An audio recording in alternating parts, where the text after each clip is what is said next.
Olá pessoal, bom, meu nome é William, professor de Física e vou aqui estar aproveitando 5 a 6 minutos, né, trazendo esse vídeo para vocês, falando um pouquinho sobre primeira lei de Ohm, né? Mas antes assim, de a gente falar da parte técnica do assunto, da lei de Ohm, vamos entender um pouquinho aí essa aplicação da lei de Ohm, falando sobre os resistores, né? Bom, para fazer isso aqui, eu vou fazer algumas demonstrações, mas de modo geral, galera, resistor, a finalidade do resistor é que ele oferece uma oposição na passagem da corrente elétrica. Então, dispositivos que oferecem essa oposição na passagem da corrente elétrica é assim chamado de resistor. Por exemplo, nós temos aqui um chuveiro elétrico, né? Nós utilizamos muito o chuveiro elétrico para tomar aquele banho quentinho, né? Mas como é que funciona isso aí? A física, olha só. Veja que aqui na parte interna, né, desse chuveiro elétrico, você tem esse filamento aqui, esse material, por onde vai passar a corrente elétrica. Daí isso aqui é um resistor, isso aqui é uma resistência, ou seja, ele vai oferecer uma oposição à passagem da corrente elétrica. Aí aqueles elétrons livres que nós bastante falamos da química, lá da física, né? Esses elétrons livres vão se chocar nesse filamento, havendo choque, havendo atrito desses elétrons, há aquecimento. Tá aí um exemplo aí de uma resistência, tá? Também pode ser chamado de efeito Joule, conversão de energia elétrica em energia térmica, em calor. Só que assim, nem sempre, né, isso funciona direitinho. Olha só, eu costumo trazer sempre este exemplo aqui, ó. Nós temos aqui um bombril, todo mundo sabe, bombril é um aço, né? Aqui são filamentos de aço. Pode muito bem ser percorrido corrente elétrica aqui, só que tem um problema. Qual a diferença do bombril, que é esse filamento de aço, para esse filamento aqui da lâmpada, né, que tem aqui na lâmpada incandescente? Bom, primeiro, o princípio eu vou aplicar o mesmo. Vou oferecer corrente elétrica aqui, depois vou oferecer corrente elétrica aqui. Agora, olha só o que acontece. Bom, utilizando o bombril, colocar aqui em cima, nós vamos estabelecer uma diferença de potencial, ou seja, aqui tem elétrons livres, mas eu não posso dizer que tem corrente elétrica, tá? Porque só existe corrente elétrica quando eu sou capaz de estabelecer uma diferença de potencial.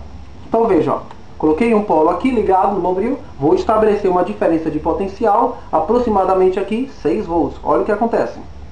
Veja só. Perceba aí que todo o filamento do bombril começa a pegar fogo, né? Porque isso acontece, energia elétrica transformada em calor, mas aqui é um material sensível à temperatura e acaba se aquecendo.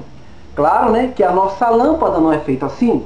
Veja só no caso da lâmpada incandescente, que todo mundo já viu isso, mas vale a pena a gente demonstrar isso aqui. Olha só, estabelecendo uma diferença de potencial, 110 volts. Olha só que aqui passam os elétrons no filamento, esses elétrons, né, o resistor oferece uma posição, esta oposição vai oferecer calor e esse calor se transforma em luz, né? Outra aí poderia também chamar de efeito Joule, tá? Então tá aí, galera, essas 3 demonstrações falando um pouquinho sobre os resistores elétricos. Bom, mas vamos lá à parte técnica da coisa, né? Quando a gente estabeleceu a primeira lei de Ohm, quando nós vamos estabelecer essa lei, é importante a gente pensar no seguinte. Primeiro, U para a gente vai ser DDP, diferença de potencial. Nas nossas residências nós temos uma DDP, uma diferença de potencial de 110 volts. Aqui é uma resistência qualquer, né, resistência elétrica, e esse I quer dizer corrente elétrica. O que foi que a primeira lei de Ohm ele estabeleceu? Ele diz o seguinte, olha, se você variar a tensão elétrica, a DDP, né, vai variar também, consequentemente, a corrente elétrica, permanecendo constante o valor da resistência. Por exemplo, eu poderia escrever esta equação da primeira lei de Ohm dessa forma, olha, resistência U sobre I. Ou seja, mesmo que eu varie aqui esse U, eu esteja, por exemplo, U1 sobre I1, a minha resistência permaneceria a mesma. E aí está estabelecida a primeira lei de Ohm. Mas nós escrevemos usualmente a primeira lei de Ohm assim, ó, U igual a R vezes I, onde U é volt, tá? Representado pela letra V, R que é a resistência dada em Ohm, essa letrinha aqui que parece uma ferradura, o I é o amperes, representada pela letra A. Nós já conhecemos isso. E, simbolicamente, eu posso representar um resistor por esse tracejadozinho aqui, ó, essa correntezinha, essa linhazinha aqui meio dentada, né? Mostrando aí que quando a corrente passar por essa região, vai oferecer uma determinada resistência. Eu poderia até fazer isso. O que seria esse filamento? Poderia ser isso aqui, ó. Tem um ponto A aqui, e no lugar dessa partezinha dentada aqui, você teria uma lâmpada, por exemplo. Um exemplo aí de um resistor, só que aqui é uma representação gráfica do circuito, tá? Bom, vamos agora falar um pouquinho sobre a curva característica de um resistor.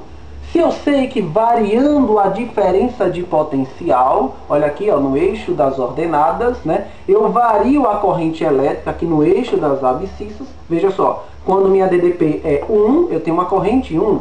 Quando eu mudo a DDP, eu vou ter aqui uma corrente 2, tá? Então veja, perceba que o nosso gráfico é uma reta, porque se trata de uma função do primeiro grau. Agora, o mais interessante deste gráfico é o seguinte: o nosso R, que é representado pela inclinação da reta, é um valor constante. Isso é a primeira lei de Ohm. O que eu quero mostrar com isso? Toda vez que você tiver um gráfico em que você tem a diferença de potencial pela corrente elétrica, olha só. Se você fizer aqui, ó, a diferença, ou melhor, a razão entre a DDP em relação à sua respectiva corrente, você obtém o valor da resistência elétrica. Bom, falando em matemática, isso aqui nada mais, nada menos é que a tangente deste ângulo, tá? Mas vamos fazer o seguinte, ó, a equação é isso, U igual a R vezes I. Eu tenho aqui um gráfico, U em função de, tem que ser reta, viu gente? Isso aqui é chamado de curva ômica. Se vier uma curvinha assim, olha, veja só, algo desse tipo aqui já não pode ser considerado uma curva ômica, tem que ser uma reta, função do primeiro grau. Quanto vale a nossa DDP? 10, né? Vou colocar aqui. Qual foi a corrente elétrica que está passando por esse resistor? 4 amperes. Aqui embaixo, olha, 4 amperes. Vou colocar o 4 aqui. Princípio básico, o número que está multiplicando desce dividindo. De modo geral, minha resistência vai ser 10 dividido por 4. Se nós fizermos 10 dividido por 4, nós vamos ter aí 2,5 ohms, tá? Essa seria a resposta dessa questão. Finalizando, basta dividir a DDP pela corrente. Teve um gráfico desse tipo? É um gráfico da primeira lei de Ohm. 10 dividido por 4, 2,5, tá? E não esqueça, tá? O R permanece o mesmo, porém se mudasse a DDP, muda somente a corrente elétrica. Estaria a primeira lei de Ohm, e a gente voltará na segunda parte desta aula falando um pouquinho sobre os resistores associados em série e em paralelo. Tchau e até a próxima!